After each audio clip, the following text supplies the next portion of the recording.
Many times I have not wanted to be alive. I've probably got 2 weeks of this.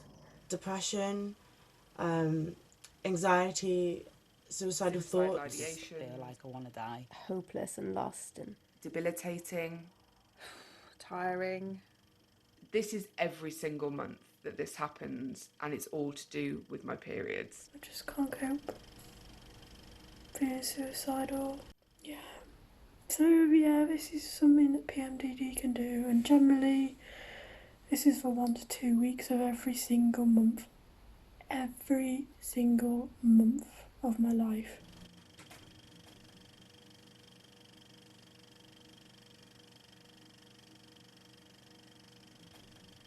I'm Dr. Hannah Short, and I know what PMDD is like.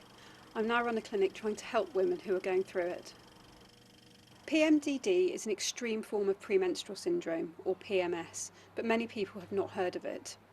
However, it is estimated to affect around 1 in 20 women.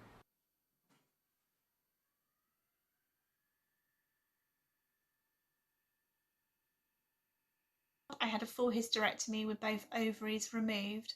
I had to fight to have this operation because a girl at 38 years old, why would she want to have this operation and put herself in additional risks? I do know that my treatment that turned off my ovaries and put me into a chemical menopause, and then my surgery which removed my reproductive organs, I do know that that surgery did 100% save my life. At the moment, I am on HRT at the age of 27. The condition is recognised by the World Health Organisation, but there's not enough awareness of how severe it can be or how we can treat it. He basically told me it's just PMS and we don't know what causes PMS, so there's nothing I can really do, but eat more soy and take evening primrose oil. And I was just sitting there thinking, I was crying at the time as well, and I just thought, I've just told you that I was suicidal, and this is what you're telling me to do, eat more soy. I've been given a lot of leaflets about PMS and having a bath and smelling some lavender, having some chocolate, cuddling a dog, I mean, standard. Those are all really nice activities, but they're not recognised or known treatments for suicidal ideation. And I had to repeat myself 17 times to the crisis team explaining what my condition was.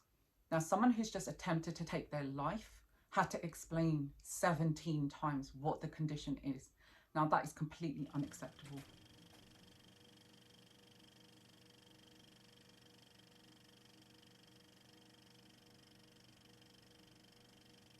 For me, getting a diagnosis pretty much saved my life. relief in knowing that it's not my fault. I remember the gynecologist saying, yeah, I know what PMDD is, and I just thought, oh my God. But now I have my life back.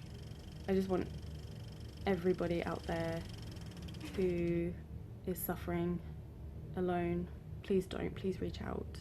There's support available, there are treatments that work for many people. There are so many of us out here.